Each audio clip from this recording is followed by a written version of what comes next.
କିଛି ମାଇଣ୍ଡରେ କିଛି ନାହିଁ କେଉଁ ମତଲବ ଆମେ ଯାହା ଅନୁମାନ କରୁଛୁ ସେ ତାକୁ ଜଣେ ବଡ଼ ପିଲା କିଏ ବରାଦ କରିଥିଲୁ ମାସେ 1.5 ମାସ ଖଣ୍ଡେ ସମର କୋଶ୍ଚିନ୍ ହେଲା ତାପରେ ବସ୍ରେ ଯାଇଛି ଘରକୁ ଆସିଲା ପରିଚୟ ଦବ। ମୋ ନାଁ ରାଜଲକ୍ଷ୍ମୀ ଜେନା ଆଉ ମୋ ପୁଅ ନାଁ ହଉଛି ବିଶ୍ୱପ୍ରସାଦ ଜେନା ଘର ହଉଛି ହାଟବାଣପୁର ଝିଙ୍କଡ଼ି ଆଉ ପୁଅ ପାଠ ପଢୁଥିଲା ମାଟ୍ରିକ ପରୀକ୍ଷା ଦେଇଥିଲା ଫାର୍ଷ୍ଟ କ୍ଲାସ୍ ବି ରେଜଲ୍ଟ ହେଇଥିଲା ଭଲ ପିଲା ସବୁ ଭଲ ହେଲେ 14 ତାରିଖରେ କୋଚିଂ ନଉଥିଲା ସମର କୋର୍ସ ସାଲେପୁରରେ 14 ତାରିଖରୁ ଘରୁ 11:30 ବେଳକୁ କୁଆଡେ ଯାଇଛି ଯେ ମାନେ କହିକି ଯାଇଛି କୋଚିଂ କିନ୍ତୁ କୋଚିଂରେ ପହଞ୍ଚିନି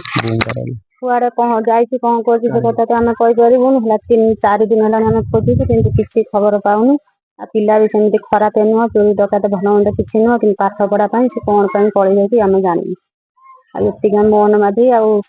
ନରେନ୍ଦ୍ର ମୋଦୀ ଗୁହାରି କରୁଛୁ ରିକ୍ୱେଷ୍ଟ କରୁଛୁ ଆପଣ ଟିକେ ଦୟା କଲେ ସେ ଉପକୃତ ହେବେ। ମୋ ନାଁ ବିଶ୍ୱରଞ୍ଜନ ଜେନା ଘର ହାଟବାଣପୁର ଝିଙ୍କଡ଼ି ଆଉ ପୁଅ ନାଁ ବିଶ୍ୱପ୍ରସାଦ ଜେନା ଆଜକୁ 14/5/2025 ମସିହାରେ ସେ କୁଆଡେ ଚାଲି ଯାଇଛି 11:30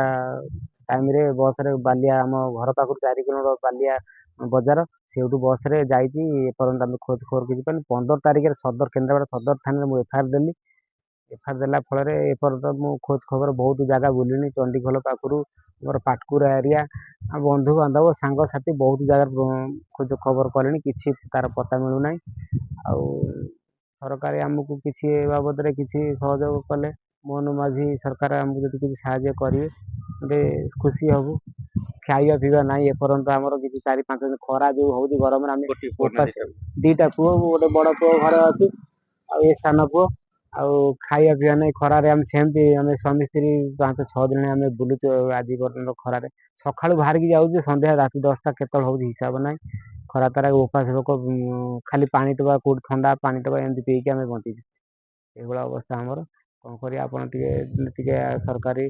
ନରେନ୍ଦ୍ର ମୋଦୀ ମୋହନ ମାଝୀ ଟିକେ ସାହାଯ୍ୟ କଲେ ଆମେ ଟିକେ ଚିରପକୃତ ହବୁ।